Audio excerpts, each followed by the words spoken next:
Hi everybody, this is Lubomir from SportSpecific. We're going to be going over another self-defense technique today. Today we're going to cover a very common thing that you might be assaulted with, or a friend of yours or a child of yours might find themselves a victim of, and that's being grabbed by an arm and dragged to a location, or dragged off balance.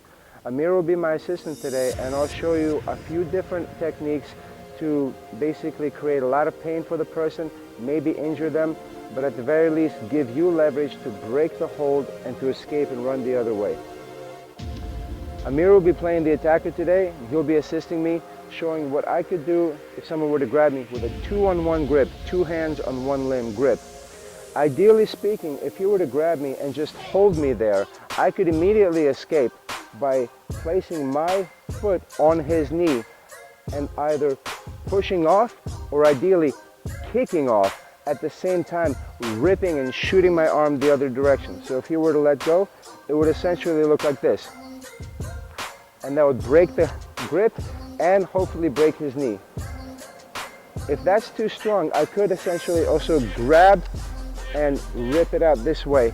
However, most likely if he were to grab me 2-on-1, he's going to pull me to him. I'm going to be off balance. The problem here is that if he were to pull me and keep pulling me down, he could pull me down right in front of him and either grab me from behind, choke me, or at the very least throw me down to the floor. So I have to keep this in mind as I get pulled into him. Ideally speaking, if you're an advanced martial artist, you may be able to pull this off, or at least if you have enough foresight. If you were to pull me towards him, I might want to step on the outside of his body. As opposed to stepping in here to where I'm exposing my back to him, I might want to step here. At the very least, we're kind of 50-50.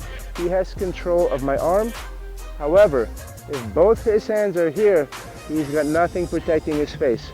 This would be my opportunity to gouge him in the eyes, causing him to reel back, or really even strike him with the V shape here, right into his throat, break his trachea, hopefully one way or the other way, forcing either way for him to react, and then give me a chance to rip my arm out. If you're an advanced martial artist, you could really trip him, throw him over your leg. But let's talk realistically here. He pulls me, I step in, maybe I don't get my arm in time, I'm here. I've got a few options. I could headbutt him, I could gouge him, I could bite him. If you bite somebody, make sure it's not with the front of your teeth or with the side of the teeth. I could come into him, create sharp enough pain to get him to react, and as soon as he reacts, that's my opportunity to gouge, that's my opportunity to follow up with a strike. Of course, you can see it depends on the situation. You have to be aware of all the different vital parts that you could hit him with or you could hit him at. But the basic is this: if I were to kick, boom, that takes it away.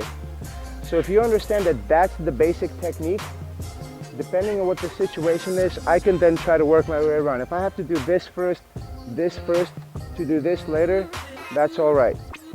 If he pulls me in and I end up here and I have to go into him and I have to push and then I have to break the grip and kick his knee, that's okay too.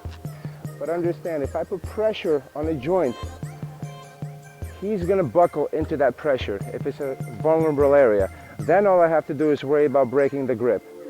Grabs, holds, boom. That should be more than enough. All right, thank you very much to Amir. This is Lubomir with SportSpecific. If you liked the video, give us a thumbs up. Subscribe to the channel for more free videos. www.SportSpecific.US. Thank you for joining us.